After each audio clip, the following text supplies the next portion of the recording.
मानो कि वोट करने के लिए बैलेट पेपर के बदले में सभी लोगों के हाथ में सिफारिशी पत्र जो है शोभा दे रही थी। हर जगह जो है दरवाजा बंद है, हम कहीं भी जाएंगे हमें धक्का देकर वहां से भगा दिया जाता है।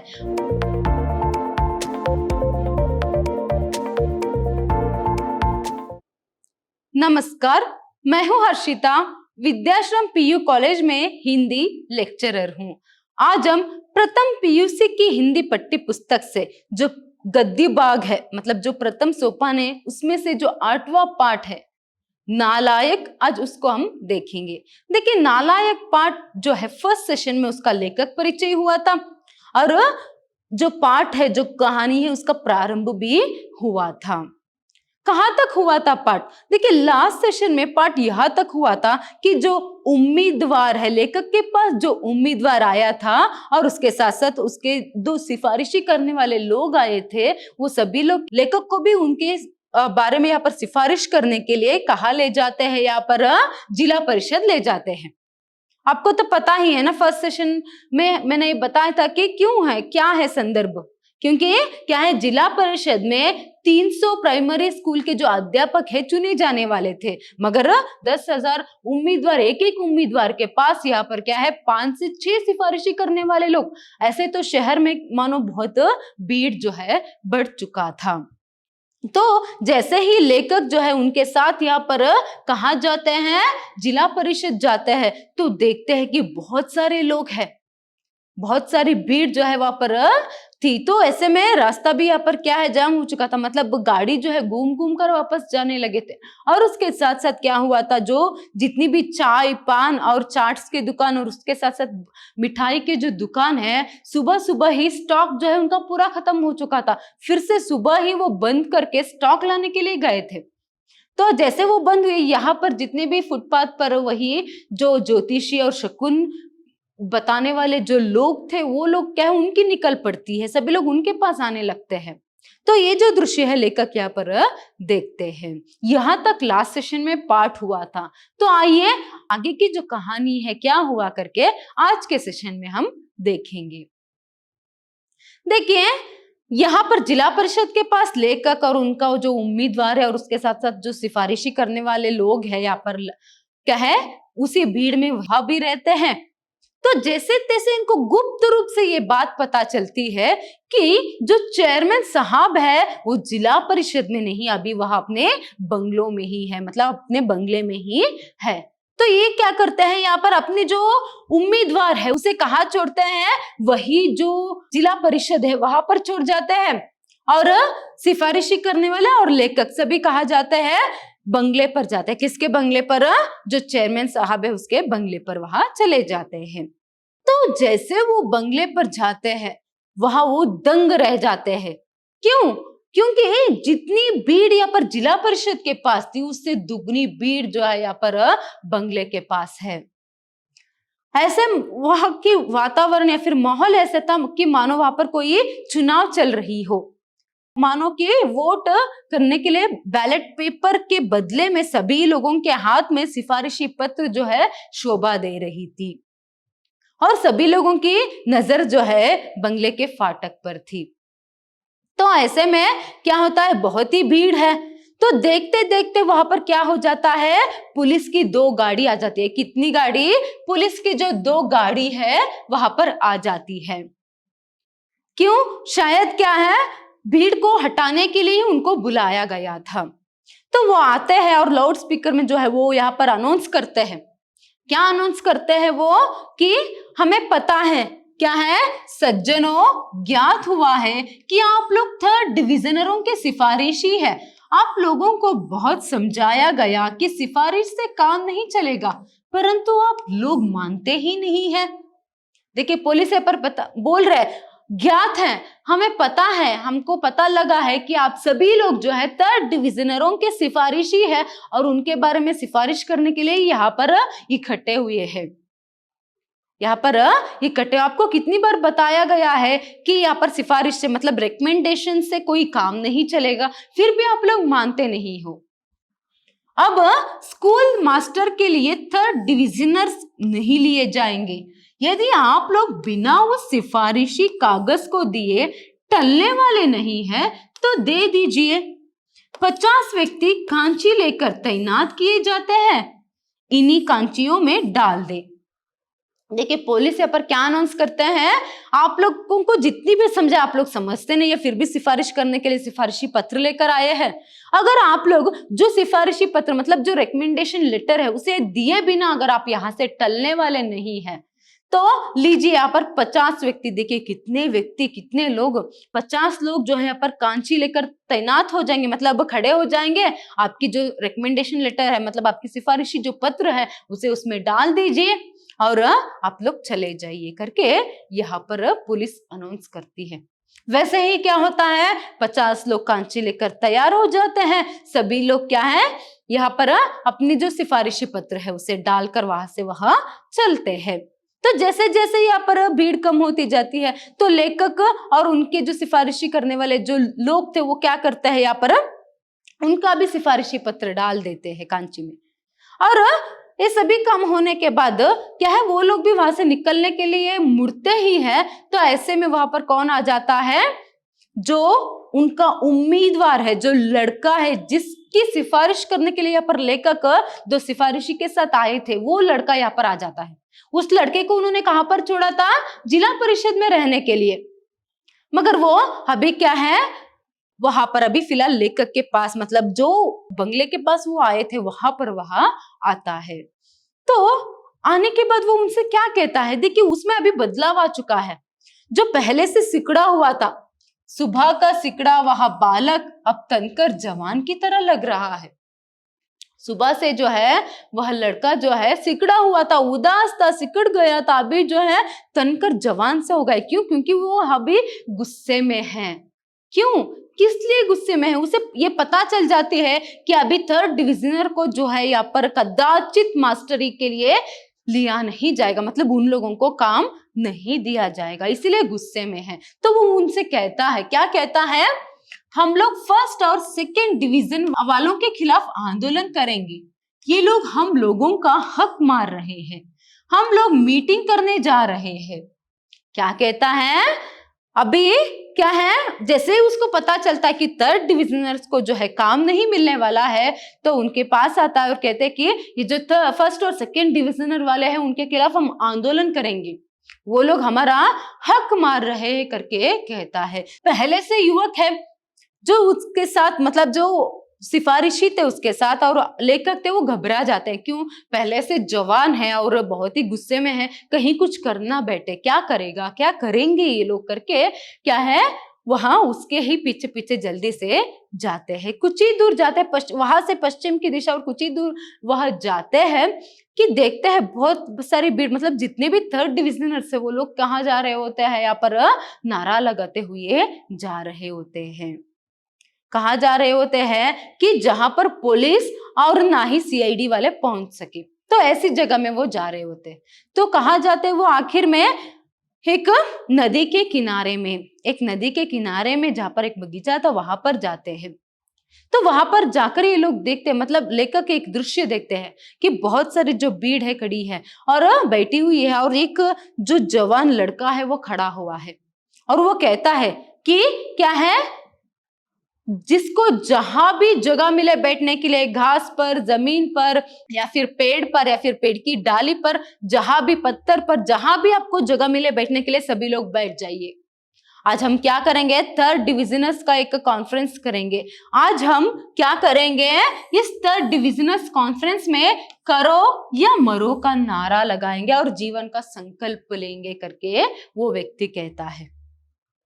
तो वहां पर अभी 3rd डिविजनर की एक सभा चलने वाली है, सभा प्रारंभ हुई है। तो एक व्यक्ति उसमें से खड़े होकर यहाँ पर बोलता है कि हम करो या मरो का नारा लगाएंगे करके, ऐसे वो अपनी बात का जो है प्रारंभ जो है करता है। तो आगे वो क्या कहता है, हमारे लिए हर जगह दरवाजा बंद है, आगे वो जो व्यक्ति है क्या बोल रहा है, हमारे लिए हर जगह जो है दरवाजा बंद है, हम कहीं भी जाएंगे हमें धक्का देकर वहां से भगा दिया जाता है, हमारे साथ ऐसा बर्ताव करते हैं लोग जैसे हम लोग मनुष्य नहीं कोई जानवर है। आगे वो कहता है हम हरगिज नहीं मानते कि कागज की 3 लकीरों के कारण हम लोग नालायक है। क्यों? अभी देखिए उनको काम नहीं मिल रहा, मतलब जैसे अभी बोल रहे कि जिस तरह यहाँ पर निर्णय लिया गया है कि 3rd डिवीजन में जो लोग पास होते हैं उनको यहाँ पर मास्टरी का काम नहीं मिलेगा करके, तो किसके आधार पर? क्योंकि वो 3rd डिवीजन है, मतलब जो जो अंक उन्हें मिला हुआ है, तो 3 लकीरों के आधार पर हम नालायक कैसे हो सकते हैं? वो जो है व्यक्ति जो बातें कर रहा है वो क्या कर रहा है, जितने भी सामने बैठे हुए जो 3rd डिविजनर्स है उनको प्रोत्साहित कर रहा है, उनको प्रेरणा जो है वहां पर दे रहा है आंदोलन के लिए।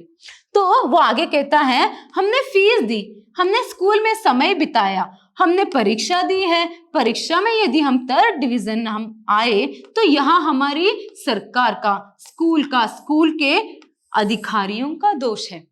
देखिए वो कैसे बोल रहा है, वो कह रहा है जिस तरह 1st और 2nd डिविजनर वाले लोग स्कूल गए, हम भी गए, हमने भी फीस दी है, उतनी ही फीस हमने भी भरी है, अगर हमने परीक्षा भी लिखी है, अगर परीक्षा में हम 3rd डिवीजन आए, मतलब 3rd क्लास में अगर हम पास हुए हैं तो हमारी क्या गलती है? इसमें किसका दोष है? सरकार का दोष है, स्कूल का दोष है, और स्कूल के जितने भी अधिकारियां हैं उनके दोष है, हमारा क्या दोष है करके। तो यहाँ पर उनकी जो मनस्थिति है 3rd डिविजनरों की, यही हमें पता चलती है, वो अपनी गलती को मानने के लिए तैयारी नहीं है। तो आगे यहाँ पर लेखक कहते हैं, क्या कह रहे हैं, तो उल्टा चोर कोतवाल को डांटे की कहावत जो है वह चरितार्थ कर रहे हैं। जो साक्षात दृश्य वो देखते हैं, जो बात सुनते हैं, अभी तक की जो बात लेखक ऐसा महसूस कर रहे हैं, अभी ये लोग जो है आज उल्टा चोर कोतवाल को डांटने की जो एक कहावत है, चोर चोरी करके क्या है कोतवाल को डांटता है, तो ऐसी जो बात है गलती चोर ने की, उल्टा वही डांट रहा है। अभी गलती किसकी है? इन लोगों की है, फिर वो सरकार को, स्कूल के अधिकारियों की गलती ठहरा रहे हैं। तो इस कहावत को चरितार्थ कर रहे करके लेखक यहाँ पर कहते हैं। आगे उनकी भाषण चालू है, वो आगे यहाँ पर क्या कहता है, हम लोगों को नौकरी के लिए नाक रगड़नी पड़ती है, क्या है 4-4 लोगों को खर्चा वर्चा देकर साथ में लेकर आना पड़ता है। देखिए यहीं पर उनको यहाँ पर कितना मुश्किल जो उठाकर वो उतने सारे सिफारिशी, जैसे पहले ही हमने पाठ के प्रारंभ में देखा कि 6-6, 5-5 सिफारिशी एक उम्मीदवार के साथ क्या मुफ्त में आ जाएंगे? कोई ऐसे ही यूं ही सिफारिश करने के लिए कोई एक आ सकता है, सगा संबंधी या फिर दोस्त के रिश्तेदार कुछ भी हो तो एक आ सकता है, 2 आ सकता है, 5-5, 6-6 जो सिफारिशी है कहाँ से आएंगे? कुछ तो खर्चा वर्चा उनको देंगे ना। तो ऐसे में क्या है, उसके ऊपर भी हमें क्या मिलता है? सिर्फ धुतकार मिलती है। तो उनकी हालत, उनकी परिस्थिति क्या है यहाँ पर हमें देख सकते हैं। आगे और क्या कहता है, संख्या बल पर निरक्षर यदि एमएलए हो सकता है तो 3rd डिविजनर्स मुदर्रिसी उनको क्यों नहीं मिल सकती? देखिए एक अच्छा पॉइंट अभी उसने रखा है, जो अनपढ़ है वोट करने पर, वोटिंग सिस्टम पर, क्या संख्या बल पर जो है अगर वह एमएलए बन सकता है तो 3rd डिवीजन, हम तो अनपढ़ तो नहीं है, हमने भी मैट्रिक पढ़ी है, सिर्फ 3rd डिवीजन में पास, सिर्फ हमारा मार्क्स जो है कम है उतना ही, तो हम लोग मास्टरी का काम, मुदर्रिसी का काम हमें क्यों नहीं मिल सकता करके वो क्या है, जितने भी उसके सामने 3rd डिविजनर्स बैठे हैं उनको यहाँ पर प्रेरित करते हुए अपना भाषण दे रहा है। तो ये सभी बोलते हुए हम लोगों को काम क्यों नहीं मिल सकता? क्या हम लोग नालायक हैं? हमने स्कूल की फीस दी है, हमने एग्जाम दी है, हम पढ़े लिखे हैं, अनपढ़ तो नहीं है, अनपढ़ अगर एमएलए बन सकता है तो हम क्यों नहीं मास्टर बन सकते करके यहाँ पर वो उनको प्रेरित करते हुए हम लोग ऐसे ही नहीं चुप बैठने वाले हैं। देखिए 1st और 2nd डिविजनर वाले लोग, मतलब जो 1st क्लास में 3rd क्लास में जो पास हुए, उन लोगों को चाहे बाकी सरकार की जो काम है वो मिल जाए, या फिर रेलवे में तो क्या है, उनका काम जो है वह रिजर्व ही है। तो ऐसे में हम लोगों का मतलब देखिए क्यों ऐसे वो बात कर रहा है। अब तक क्या होता था, थर्ड डिविजनर वालों को जो है आसानी से या फिर सिफारिशी से जो है यहाँ पर मुदर्रिसी का काम, प्राइमरी स्कूल मास्टर का जो काम है मिल जाता था। अभी फिलहाल इस बार से जो है क्या है, एक नियम या फिर एक कानून बना है कि थर्ड डिविजनर वालों को नहीं मिलेगा। मतलब क्योंकि फर्स्ट और सेकंड डिविजनर वाले लोग ही ज्यादा है, तो इन लोगों को कौन काम देगा, है ना। मतलब शिक्षा के जो स्तर है उसे गिरने के लिए नहीं छोड़ा जाएगा। अभी शिक्षण क्षेत्र में जो है सुधार किया जाएगा। तो इस तरह अभी सरकार ने एक निर्णय लिया है, तो वो सही भी है ना, क्योंकि मास्टर का काम बहुत ही अमूल्य होता है। भावी प्रजाओं का निर्माण मास्टर करता है, तो ऐसे में उनमें अर्हता रहना बहुत ही जरूरी है ना। तो वो सही थी, मगर ये लोग जो है अभी क्या है, कुछ गलत, उसे क्या है गलत तरीके से उसको वो समझ रहे हैं। तो ऐसे में क्या करते हैं, फर्स्ट और सेकंड डिविजनरों के खिलाफ जो है आंदोलन करने के बारे में वो सोचते हैं, सरकार के खिलाफ आंदोलन करने के बारे में वह निर्णय लेते हैं। तो ऐसे में यहाँ पर आगे वो जो व्यक्ति है जो भाषण दे रहा है वो क्या कहता है, सो मैं 5 वर्ष फेल होकर छठे साल के हाई स्कूल में थर्ड डिविजनर भाई श्री रघुपति राघव का नाम आज की सभा के लिए प्रस्तावित करता हूं। देखिए सभा चल रही है, कॉन्फ्रेंस चल रही है, तो सभापति मतलब अध्यक्ष तो रहना ही है। तो किसको वो अध्यक्ष के रूप में चुनते हैं, सभापति के रूप में किसको चुनते हैं, जिसने यहाँ पर क्या है 5 साल जो लगातार यहाँ पर हाई स्कूल में फेल होकर, मैट्रिक में फेल होकर, बाद में छठे साल में 6th ईयर में क्या है वो पास हुआ है, वो भी सिर्फ थर्ड डिवीजन में, उसको जो है अपनी सभापति के रूप में, अध्यक्ष के रूप में चुनते हैं। उसका नाम क्या है, रघुपति राघव। ये जो है आपको याद रखना है, क्योंकि 1 मार्क के लिए जो है ये ज्यादातर ये प्रश्न पूछा गया है। ठीक है, उसका नाम क्या है, किसे चुनते हैं करके, तो क्या है रघुपति राघव को वहां पर वो चुनते हैं और बाद में आंदोलन करने का जो निर्णय है लेते हैं। देखिए इतना हुआ होता है कि लेखक को अभी वक्त लग रहा है अपने काम के लिए निकलने के लिए, तो ऐसे में वो वहां से चले जाते। लेकिन खुद कहते मुझे देरी हो रही थी तो मैं वहां से निकला, मगर निकलते समय भी क्या है, मुझे आवाज जो नारा जो है सुनाई दे रहा था, क्या है, थर्ड डिविजनर्स जिंदाबाद का नारा जो है वहां पर सुनाई दे रही थी। और उसके साथ साथ और एक जो नारा है यहाँ पर उनको सुनाई देता है, बहुत देर तक गूंजती रहती है। कौन सी, किसको मिले mastery chance, third division matric pass, किसको मिले mastery chance, third division matric pass करके जो नारा है वहां लगाते रहते हैं आंदोलन में।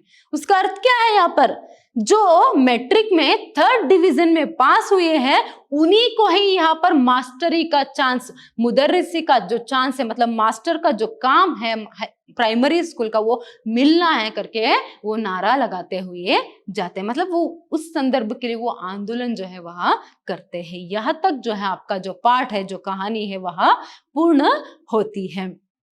तो यहाँ पर क्या होता है, एक तो हम देख सकते हैं कि जो थर्ड डिविजनर्स होते हैं उनकी जो मनस्थिति है वह कैसी रहती है, और उसके साथ साथ एक बात तो उसने जो कहा वो असल में सही भी है। उसके लिए यहाँ पर क्या है, जो मास्टरी का काम है उसके लिए उनको अर्हता नहीं है, मगर वो नालायक तो नहीं है। सिर्फ अंकों के आधार पर हम किसी को नालायक नहीं कह सकते, क्योंकि उनको जो है उसमें अगर वो अच्छे से अंक नहीं ले पाए तो क्या हुआ, बाकी जो कुछ कला जो है या फिर कुछ ज्ञान जो है उनमें हो सकती है ना। तो यहाँ पर उन्होंने गलती क्या की, अगर वो सरकारी का मुदर्रिसी का काम जो है उन्हें नहीं मिला तो जीवन ही नहीं है, ऐसा तो नहीं है ना, वही उन्होंने वहां पर गलती की, है ना। तो यहाँ पर क्या हो सकता है, सिर्फ सरकारी काम नहीं तो जिंदगी नहीं है, ऐसा नहीं है। और उसके साथ साथ क्या है, अभी इस कहानी में हमें यह भी पता चल जाती है कि क्या है, अच्छे अंकों की जो प्राप्ति है कितनी जरूरी है। क्यों, क्योंकि दिन ब दिन पहले क्या होता था, यहाँ पर जो शिक्षित व्यक्ति थे उनकी जो संख्या है कम थी, इसीलिए आसानी से जो काम है उनको मिल जाता था। अभी जैसे क्या होता गया, अभी जैसे जैसे यहाँ पर कंपटीशन बढ़ती गई तो क्या है वहां पर छानेंगे, मतलब क्या है, जो ज्यादा अंक लेगा या फिर जिसको ज्यादा एबिलिटी है उसे चुना जाएगा, है ना। तो मैं समझती हूँ कि अभी आप लोगों को यहाँ पर शायद ही आप लोग भी सोचते होंगे कि क्या है, अभी क्या है, थर्ड डिवीजन में पास होंगे तो कितनी मुश्किलों का सामना करना पड़ेगा, है ना। इसीलिए क्या है, यहाँ पर अच्छे से अंक प्राप्ति भी जरूरी है।